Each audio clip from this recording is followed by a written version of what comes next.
Hello students. So last term पर हमने vegetative propagation के मेथड्स देखे थे नेचुरल तरीके से। ठीक है, नेचुरल तरीके से मतलब प्लांट अपने लेवल पर करता है और ह्यूमन इन्वॉल्वमेंट नहीं होता। आज हम पढ़ने वाले हैं आर्टिफिशियल वेजिटेटिव प्रोपागेशन, मतलब वो वाला प्रोपागेशन जो कि मैन मेड है और ह्यूमंस का बहुत ज़्यादा इन्वॉल्वमेंट रहता है, ह्यूमन अपने तरीके से प्रोपागेशन करवाता है। सो दिस इज मैन मेड। ठीक है, ह्यूमंस का इन्वॉल्वमेंट होता है। 3 तरीके से होता है, cutting, layering, grafting and micro propagation. सबके बारे में हम अभी एक एक करके स्टडी करेंगे। कटिंग 3 तरीके से हो सकती है, root, stem and leaf. So start करते हैं। देखिए, स्टेम कटिंग। स्टेम कटिंग क्या प्रोसेस होता है? बहुत सिंपल प्रोसेस है, जितना सिंपल हमको दिख रहा है ना उतना ही सिंपल है कटिंग। ठीक है, कटिंग जो है वो स्टेम की भी हो सकती है, लीफ की भी हो सकती है एंड रूट की भी हो सकती है। सपोज कीजिए ये एक प्लांट है,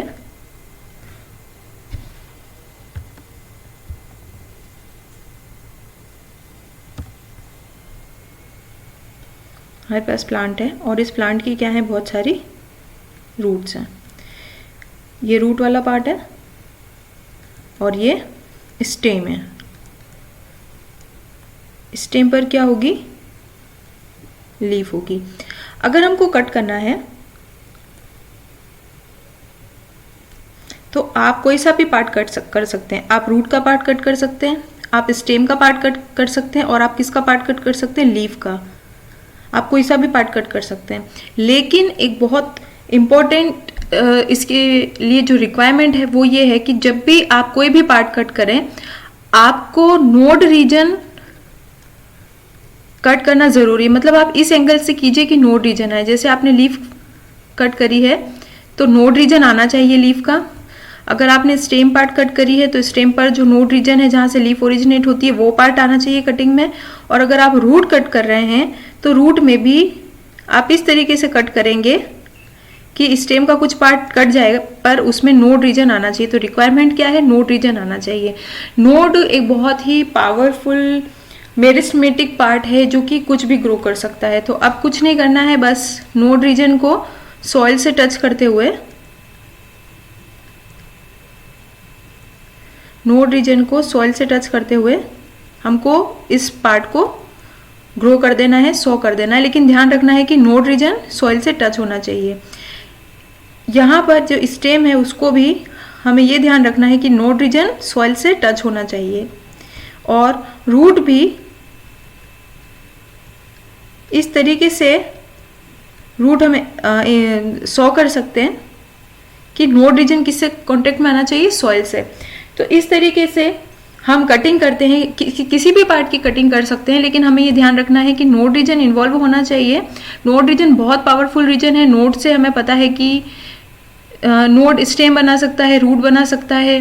ठीक है, यहाँ से क्या होगा, नोड रीजन से रूट बनेगी और क्या बन जाएगा, स्टेम बन जाएगी। फिर आपने अगर स्टेम का ही पार्ट लिया है तो रूट बन जाएगी और क्या बन जाएगा, नया स्टेम। ये भी स्टेम है लेकिन एक स्टेम और ग्रो कर देगा।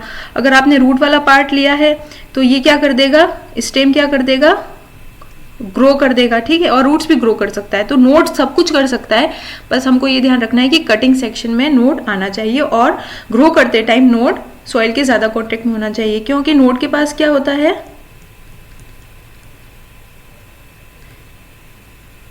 Meristematic tissue. नोड के पास क्या है, मेरिस्टेमेटिक टिश्यू है। और आपको पता है मेरिस्टेमेटिक टिश्यू कुछ भी ग्रो कर सकता है। नेक्स्ट जो हमारा मेथड था वो लेयरिंग का मेथड था। देखिए, लेयरिंग के मेथड में हमें क्या करना है,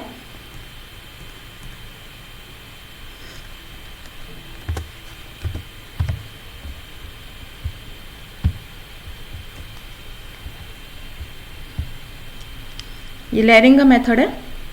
लेयरिंग के मेथड में आपने देखिए ये एक मेन प्लांट है, दिस इज मेन प्लांट। उसकी रूट्स है और उसकी बहुत सारी शूट्स है। इन शूट्स को इस तरीके से प्रेशर के साथ सॉइल के अंदर डाल दिया है। ठीक है, ये हमारा मेन प्लांट है और इसकी बहुत सारी शूट्स है, ये शूट्स निकल रही है, ठीक है। और इस शूट को प्रेशर के साथ सॉइल के अंदर डाल दिया, और शूट है तो इसके ऊपर लीफ होने वाली है, this is very sure, this are leaves, ठीक है। अब लीफ पर तो नोड रीजन होता है, वी नो दैट, है ना, ये यहाँ पर लीफ होगी तो नोड होगा, ये क्या है, लीफ के साथ जहाँ लीफ ग्रो होती है वो रीजन क्या होता है, नोड रीजन, तो सब नोड रीजन है। और इसको हमने क्या करा है, सॉइल के अंदर डाल दिया है, ठीक है, सॉइल के अंदर डाल दिया है। अब क्या होगा कि नोड रीजन सॉइल के कांटेक्ट में आएगा, अगर नोड रीजन किसके कांटेक्ट में आ रहा है, सॉइल के कांटेक्ट में, तो वहीं से जहां से नोड रीजन सॉइल के कांटेक्ट में आ रहा है, रूट्स भी निकलने लग जाएगी, और ऊपर क्या निकलने लग जाएगी, स्टेम ग्रो होने लग जाएगी। सो अब हम एक टाइम तक, जब तक रूट्स और स्टेम नहीं निकलती, हमने इस तरीके से बेंड करा है, ठीक है, हमने बहुत सारी हम शूट्स बेंड कर सकते हैं। आप जितनी शूट बेंड करेंगे उतना ही हमको ज़्यादा फायदा होगा। देखिए ये शूट बेंड करिए, बहुत सारी शूट है, सारी आप बेंड कर दीजिए, और सारी इस तरीके से हम लोग काम में ले सकते हैं कि सॉइल के डायरेक्ट कांटेक्ट में आ जाए। तो जहां पर भी नोड होगा, और वो नोड जब सॉइल के कांटेक्ट में आएगा, देखिए यहाँ पर नोड था पहले ना, और नोड जब सॉइल के कांटेक्ट में आएगा तो नीचे तो बना लेगा रूट, और ऊपर क्या बना लेगा, स्टेम। तो जब तक रूट और स्टेम नहीं बनती है ना, स्टेम बनेगी तो फिर क्या होगा, स्टेम पर वापस से लीव्स आएगी, स्टेम पर क्या आएगी, वापस से लीव्स आएगी, लीव्स वापस फोटोसिंथेसिस करेगी, और फोटोसिंथेसिस करके फूड बनाएगी। तो जैसे ही स्टेम आती है और लीव्स आती है, उस टाइम पर हम इनको क्या कर सकते हैं, काट सकते हैं, और काटने के बाद किसी दूसरी जगह हम इसको इम्प्लांट कर सकते हैं। इस तरीके से इस वाले पार्ट को क्या कर देंगे, कटिंग कर देंगे, जिसमें क्या आ गई है, रूट आ गई है और लीव्स आ गई है, ठीक है।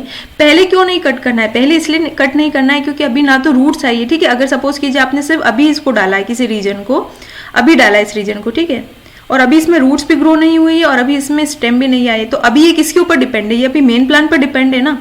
तो अगर इसको अभी कट कर देते, रूट और स्टेम आने से पहले इसको कट कर देते, ये दोनों लीव्स है इसकी, तो रूट और स्टेम आने से पहले अगर आप इसको कट कर देंगे तो अभी तो इसमें फोटोसिंथेसिस बना नहीं हुआ नहीं है, और ना ही इसने रूट के थ्रू न्यूट्रिएंट लेना शुरू करा है, ठीक है। तो जब रूट आ जाए और जब स्टेम ग्रो कर जाए, तो एक तो ये फोटोसिंथेसिस करने लगेगा, और दूसरा क्या करेगा, न्यूट्रिएंट ले लेगा सॉइल की हेल्प से, और उसके बाद हम इसे कट कर देंगे इतने पार्ट को, ठीक है। ये इतने पार्ट को हमने क्या कर दिया, कट कर दिया, ये इतने पार्ट को हमने कट कर दिया। ये मेन प्लांट था, मदर प्लांट, ठीक है, एमपी लिख रही हूँ, मेन प्लांट है। इस पार्ट को क्या करा, हमने कट कर दिया, और कट करने के बाद ये सारी कटिंग कर दीजिए, जिस जिसमें रूट आ गई है, स्टेम है, जिस जिसमें रूट आ गई और स्टेम बन गई है, कट कर दीजिए। देखिए तो क्या होगा, बहुत सारी कटिंग्स निकल करके सामने आ जाएगी, और उस बहुत सारी कटिंग्स को हम कहीं और इम्प्लांट कर सकते हैं, जहाँ जहाँ पर इसको हम अलग कहीं इम्प्लांट कर देते हैं। स्टेम तो है ही, सॉरी रूट्स तो है ही, और स्टेम भी है, और स्टेम के ऊपर लीफ भी है, तो सेपरेट प्लांट हो गया। इसको कहीं और इम्प्लांट कर दीजिए, इस पार्ट को कहीं और इम्प्लांट कर दीजिए, इस पार्ट को कहीं और इम्प्लांट कर दीजिए। ये सारे जो डिविजन्स हैं, ठीक है, हमने क्या कटा था, ये वाला पार्ट कटा था, ये वाला पार्ट कटा था, और ये वाला पार्ट कटा था रूट और स्टेम आने के बाद। क्यों है रूट और स्टेम, क्योंकि नोड रीजन था, नोड रीजन से ही रूट और स्टेम ओरिजिनेट होगी। तो कितनी कटिंग्स आ गई एक प्लांट में, जितना आप अंडरग्राउंड रखेंगे उतना ही ज्यादा क्या आ जाएगी, कटिंग्स ले सकते हैं हम, उतना ही ज्यादा काट सकते हैं। इस मेथड को लेयरिंग मेथड कहते हैं। इस मेथड को लेयरिंग मेथड क्यों कहते हैं, बिकॉज हम इस प्लांट के स्टेम के ऊपर किसकी लेयर लगा रहे हैं, सॉइल की लेयर लगा करके हम बहुत सारे छोटे प्लांट्स ऑब्टेन कर रहे हैं, और बहुत जल्दी हो जाता है ये। नेक्स्ट जो हमारा मेथड है वो है ग्राफ्टिंग। बहुत सिंपल मेथड है, देखिए ग्राफ्टिंग है। ग्राफ्टिंग में दो जेनेटिकली डिसिमिलर प्लांट लेते हैं और उनको एक स्पेसिफिक शेप में ही कटिंग करेंगे, ठीक है। ये प्लांट था, ठीक है, अब इस प्लांट को स्पेसिफिक शेप में कटिंग करेंगे। कैसे, इस तरीके से काट देंगे, ठीक है। और दूसरा जो प्लांट था वो भी इस तरीके से होगा, ठीक है। अब उसे हम स्पेसिफिक शेप में कटिंग करेंगे, इस तरीके से कि वो इसके अंदर क्या हो जाए, फिट हो जाए। सो जो बेसमेंट में जो पार्ट रहता है, आप किसी भी शेप में कट कर सकते हैं, इसी शेप में कट है, ठीक है, इसी शेप में कट है, तो आप किसी भी तरीके से किसी भी शेप में कट कर सकते हैं। नीचे वाला जो प्लांट है उसको बोलते हैं हम स्टॉक, और जो ऊपर वाला पार्ट है उसको हम क्या बोलते हैं, सियॉन। ठीक है, तो इस तरीके से हम ग्राफ्टिंग का काम करते हैं। अब इन दोनों पार्ट्स को क्या कर देंगे, एक साथ जोड़ देंगे, और ये पार्ट इसमें फिट होने के लिए बनाया गया है। इस तरीके से कटिंग करी है कि ये पार्ट इसमें क्या हो जाए, फिट हो जाए। इसके ऊपर मड पैड बांध देंगे। मड पैड में बहुत सारा न्यूट्रिएंट्स होते हैं जो कि हेल्प करता है। ये प्लांट जो है ये रूटेड हो सकता है, ठीक है, इसमें रूट होती है तो मिनरल न्यूट्रिशन तो मिलेगा। मड पैड जो है बहुत जल्दी इनको न्यूट्रिएंट होता है, बहुत जल्दी इनको कवर करने में हेल्प करता है, और इसमें वाटर का भी थोड़ा अमाउंट होता है। मड पैड मतलब सिंपल जो अपनी फर्टाइल सॉइल होती है उसकी जस्ट कवरिंग होती है, उसका पैड लगा देते हैं ऊपर, तो जिसकी वजह से थोड़ा टाइम बाद क्या होगा, ये एक साथ जुड़ जाएगा। ठीक है, ये एक साथ जुड़ जाएगा। ठीक है, और थोड़े टाइम बाद हमको पता भी नहीं चलेगा। ये देखिए मड पैड बांधा है इन्होंने, और थोड़े टाइम बाद पता भी नहीं चलेगा कि दो प्लांट थे, दोनों आपस में क्या होंगे, बिल्कुल एक साथ क्या हो जाएंगे, जुड़ जाएंगे। तो जेनेटिकली कुछ प्लांट्स अलग होते हैं, उनमें ये ग्राफ्टिंग की जाती है। जनरली सेम स्पीशीज़ में की जाती है, लेकिन अलग अलग टाइप की स्पीशीज़ में भी ये कर सकते हैं, और रिजल्ट इसकी बहुत ज़्यादा अच्छे आते हैं। ठीक है, सो हम लेयरिंग के एग्जाम्पल देख लेते हैं। पहले तो लेयरिंग के जो एग्जाम्पल हैं वो हैं हमारे पास ऑरेंज एंड लीची। और ग्राफ्टिंग के एग्जाम्पल हमें पता है, आप बहुत ज़्यादा नोन है।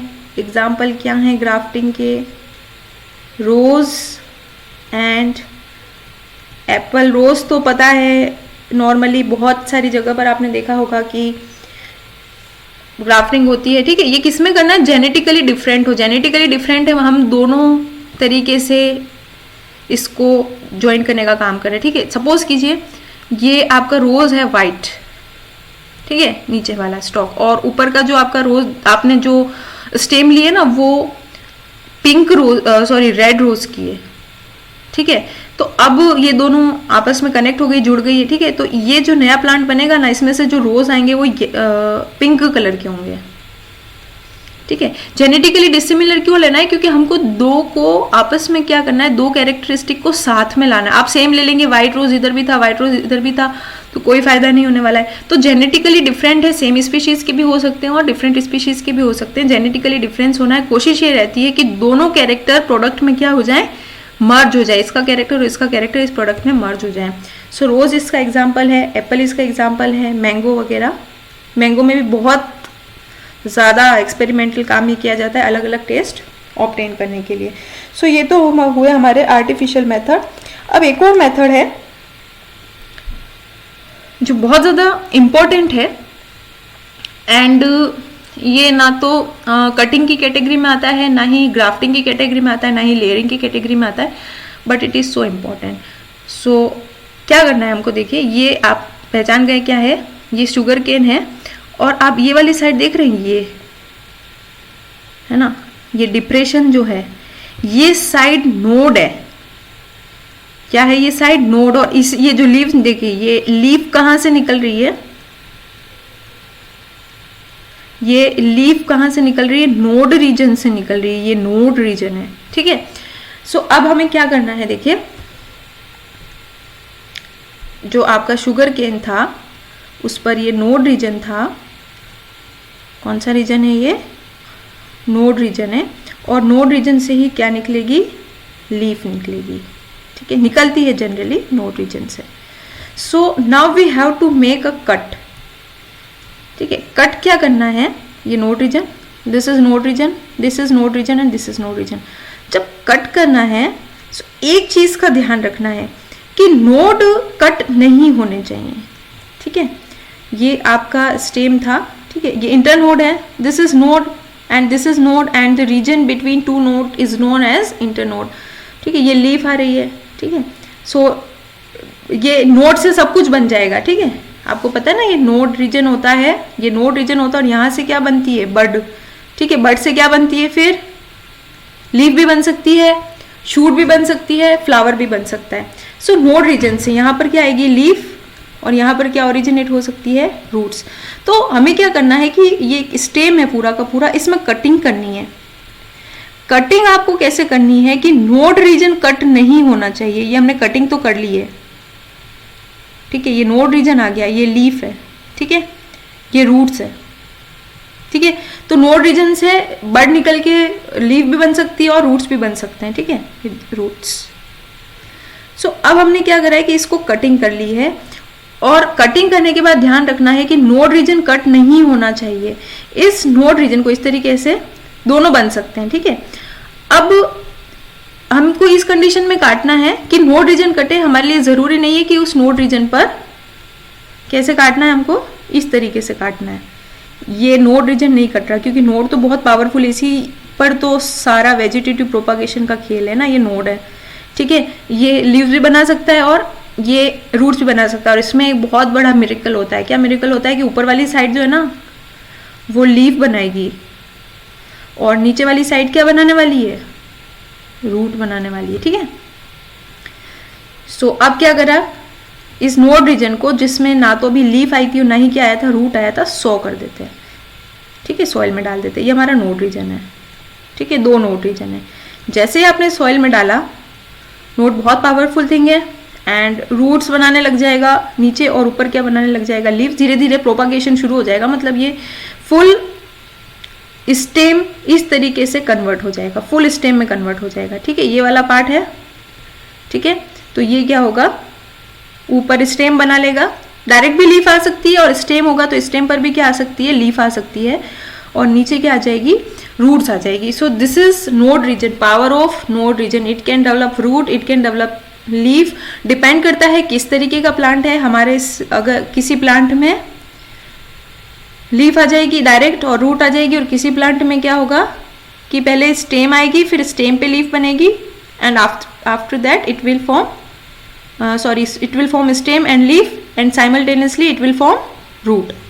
सो हमारे सिलेबस में शुगर केन है। शुगर केन में क्या प्रोसेस होता है कि अगर ये पार्ट हम 100 करते हैं सॉइल के अंदर, so this is node region, देखिए ये नोड रीजन है, ये नोड रीजन है, ठीक है। इसको, ये तो वर्टिकल है, इसको हॉरिजॉन्टल डालेंगे। किस तरीके से डालना है, इसको हॉरिजॉन्टल डालना है। आपको ध्यान रखना है कि कोई भी आप पार्ट लेंगे, ये वाला पार्ट पूरा 2 नोड इसकी अच्छी है, तो इसको आपको हॉरिजॉन्टल डालना है, ठीक है, 2 नोड्स। फिर इन नोड्स पर पहले रूट्स आएगी, एंड आफ्टर दैट स्टेम आएगी, रूट आएगी, स्टेम आएगी, और स्टेम पर क्या आ जाएगी, उसके बाद ये इस तरीके से लीव्स आ जाएगी। नेक्स्ट जो हमारा बहुत इंपॉर्टेंट टॉपिक है, that is micro propagation. Micro propagation, now what is the meaning of micro propagation. Micro मतलब छोटा है, स्मॉल, एंड प्रोपगेशन मीन्स हमें पता है कि प्रोपगेशन का क्या मतलब होता है ना, आगे की तरफ बढ़ाना। सो सपोज कीजिए कि आप कहीं घूमने जाते हैं और आपको एक बहुत रेयर प्लांट मिलता है, बहुत रेयर है, ठीक है, छोटा सा प्लांट है, ठीक है, इसी कीमत मार्केट में 50 करोड़ रुपीज़ है, ठीक है। अब आप क्या करेंगे इसके साथ। सो अब क्या करेंगे हम लोग, बाहर तो हम इसे ग्रो नहीं कर सकते क्योंकि एक ही प्लांट है छोटा सा हमारे पास, और हो सकता है कि क्लाइमेट की वजह से वो सर्वाइव नहीं कर पाए। सो क्या करेंगे हम, ठीक है। चलिए एक टेक्निक यूज़ करते हैं जिसको कहते हैं माइक्रो प्रोपगेशन। इस प्लांट के छोटे छोटे पार्ट्स तो काट लेंगे, ठीक है। कुछ पार्ट लीव का होगा या स्टेम हो सकती है, ठीक है, एंड रूट हो सकती है अगर रूट हो इसमें तो, ठीक है। ये सारे के सारे पार्ट एक्सप्लांट कहलाएंगे। अभी ये वेजिटेटिव प्रोपग्यूल्स नहीं कहला रहे। वेजिटेटिव प्रोपग्यूल्स इसलिए नहीं कहला रहे क्योंकि ये जो हम सब कर रहे हैं अभी तक, जो हमने आर्टिफिशियल मेथड देखे थे प्रोपगेशन के या नेचुरल मेथड देखे थे, वो हमने एनवायरमेंट में, नेचर में करे हैं। लेकिन यहाँ पर हम क्या यूज में ले रहे हैं, लेबोरेटरी, ठीक है। तो इस तरीके से माइक्रो प्रोपगेशन में, लेबोरेटरी में ही होता है माइक्रो प्रोपगेशन, बहुत साइंटिफिक प्रोसेस है। कोई भी पार्ट प्लांट का वेजिटेटिव होना चाहिए ना, सीड वगैरह नहीं, उसका कोई भी पार्ट जो आगे रिप्रोडक्शन में हेल्प करे उसको क्या बोलते हैं हम, एक्सप्लांट। तो ये छोटे छोटे पार्ट्स में हमने इसको क्या करा, डिवाइड कर लिया। लीफ के पार्ट को चलिए लीफ से ही समझते हैं, छोटे छोटे पार्ट में लीफ के छोटे छोटे पार्ट कर लिए, ठीक है। फिर हम क्या करेंगे, इसको बहुत अच्छे से वॉश करेंगे, पहले भी वॉश कर सकते हैं, अच्छे से वॉश करेंगे ताकि कोई डस्ट वगैरह हो, कोई ऑर्गेनिज्म हो तो वो खत्म हो जाए। और फिर इसके बाद हम इसको बहुत ही डाइल्यूट डिसइंफेक्टेंट में डालेंगे। डाइल्यूट डिसइंफेक्टेंट इसलिए क्योंकि वायरस वगैरह कोई होगा तो, बैक्टीरिया तो वो होगा, अगर बचा हुआ तो वो खत्म हो जाएगा। माइल्ड डिसइंफेक्टेंट, ठीक है, डाल दिया। कट छोटी छोटी पार्ट लीव्स की कट करी, उसके बाद उसे वॉश करा। वॉश पहले भी कर सकते हैं डायरेक्ट, ठीक है, लीफ लेकर भी वॉश कर सकते हैं, कटिंग के बाद भी वॉश कर सकते हैं। उसके बाद माइल्ड डिसइंफेक्टेंट में डाला। उसके बाद ये पेट्री डिश ली। पेट्री डिश कुछ नहीं, प्लास्टिक की छोटी छोटी डिशेज होती हैं, ठीक है, बाउल्स होते हैं बहुत छोटे, उसमें न्यूट्रिएंट मीडियम भरा। न्यूट्रिएंट मीडियम में बहुत सारे न्यूट्रिएंट होते हैं और स्टेराइल होता है। स्टेराइल मतलब कोई भी दूसरा ऑर्गेनिज्म नहीं होना चाहिए। तो कोकोनट वाटर एंड अगार अगार ले सकते हैं। अगार अगार याद कीजिए कहाँ पड़ा था। और यहाँ पर ये छोटे छोटे एक्सप्लांट क्या कर देंगे, हम रख देंगे। ये जो छोटे छोटे एक्सप्लांट थे, किसी के भी पार्ट के, लीफ, स्टेम, रूट और किसी भी पार्ट के हो सकते हैं, बस वेजिटेटिव होने चाहिए, ये हम एक्सप्लांट रख देंगे। और ये मीडियम कौन सा है हमारा, this is our nutritive medium. अब क्या होगा कि न्यूट्रिटिव मीडियम में रखा है तो एक्सप्लांट न्यूट्रिशन लेगा और इसमें बहुत तेजी से सेल डिवीजन होगा और इसकी साइज बढ़ जाएगी, ठीक है, इनकी साइज बढ़ जाएगी। लेकिन सारी सेल जो है वो सेम ही होगी ना, अभी कोई ऐसा नहीं है कि क्यों न्यू टाइप की सेल बन रही है, सारी सेल सेम है। ये जो सेल थी वही ये वाली सेल है, ठीक है, और यही सेल है, बस नंबर बढ़ा है, मास इंक्रीज हो रहा है। ये वाली जो सेल होती है इस तरीके की, एक्सप्लांट के बाद जो सेल नई बनती है और इनका नंबर इंक्रीज होता है, उसको बोलते हैं कैलस। ध्यान रखना है कैलस और एक्सप्लांट क्या है। नाउ अब ये कैलस जो है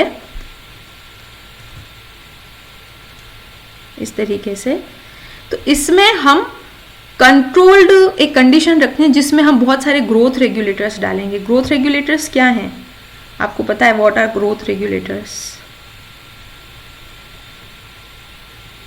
ऑक्सीन, जिब्रेलिन, साइटोकाइनिन्स, ठीक है, वो सारे डालेंगे और इस चीज़ को कंट्रोल करेंगे कि ये जो हमारा कैलस था सबके साथ करेंगे वो हमारी मर्जी से ग्रो करे। और ग्रोथ रेगुलेटर्स की हेल्प से हम इस कैलस जो है ना, बंच हमारा आया था, ठीक है, उससे हेल्प से साइज बड़ी हो जाएगी, ठीक है, साइज थोड़ी सी ज़्यादा हो जाएगी। बहुत छोटे छोटे पीसेस करेंगे और अगर बहुत ज़्यादा साइज हो गई तो हम फर्दर क्या कर सकते हैं, इनके और छोटे छोटे पीसेस कर सकते हैं, ये और बहुत छोटे पीसेस कर सकते हैं, ठीक है, ये बहुत छोटे छोटे पीसेस कर सकते हैं हम।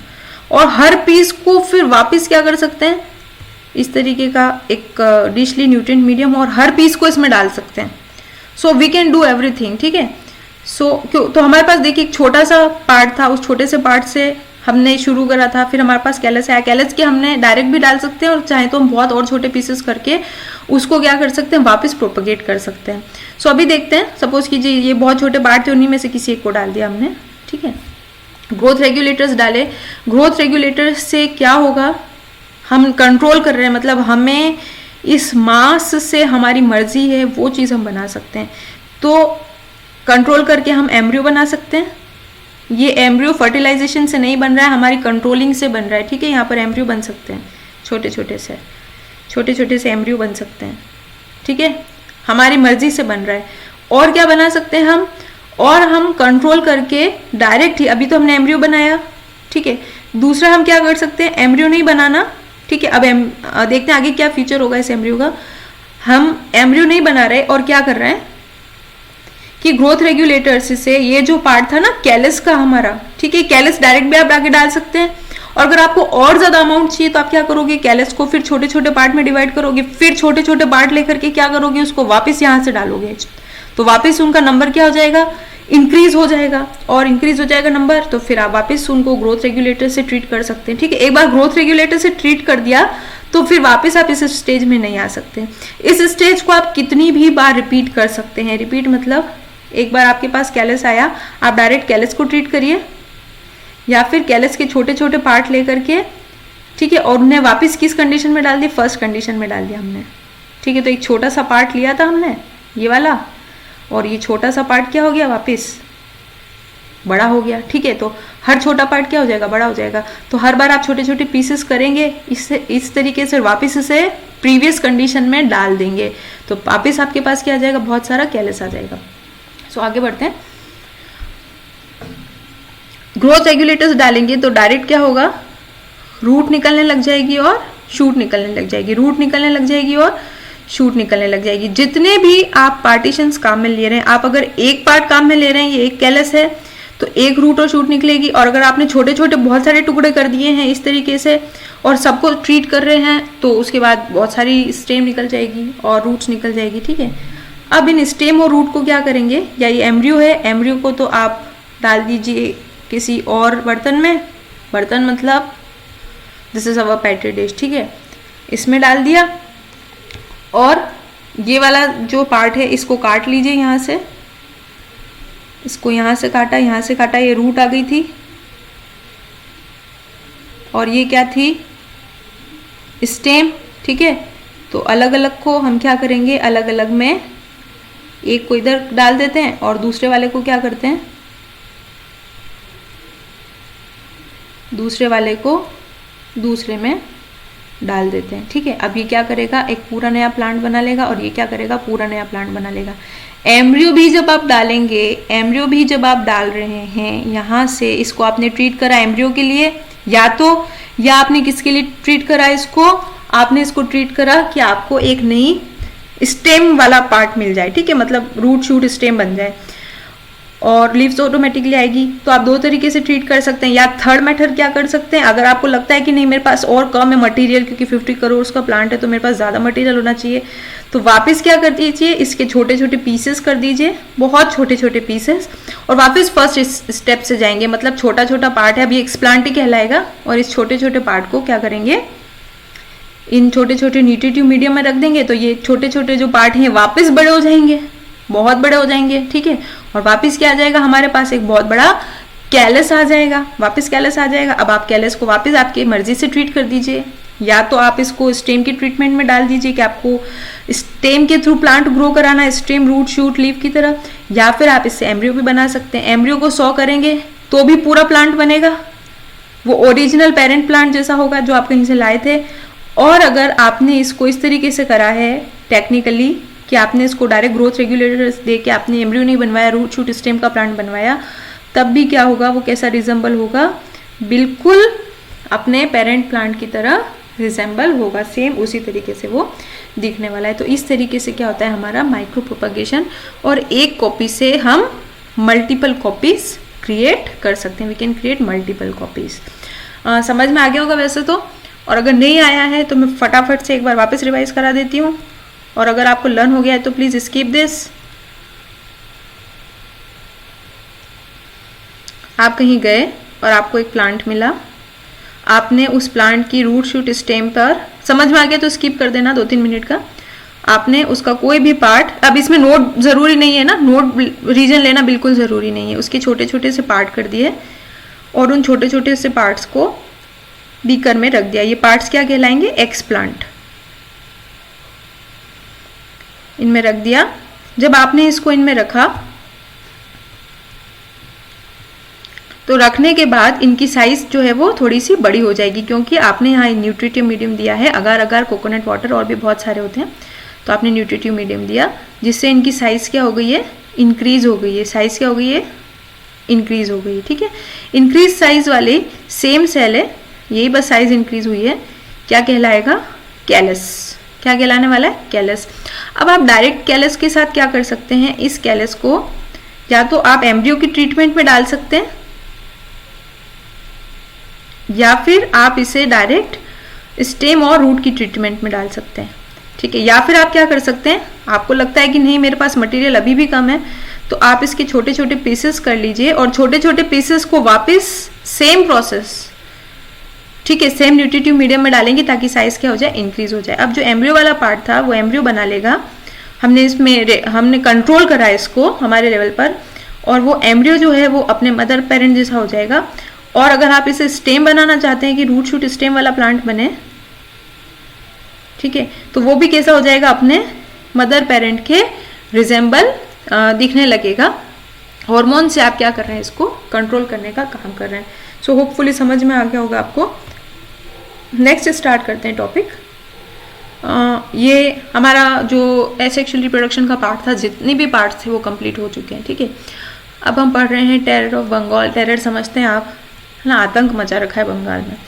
ये है आइकॉर्निया क्रेसिपस, इसे जलकुंभी भी बोलते हैं, वाटर हाइसिंथ।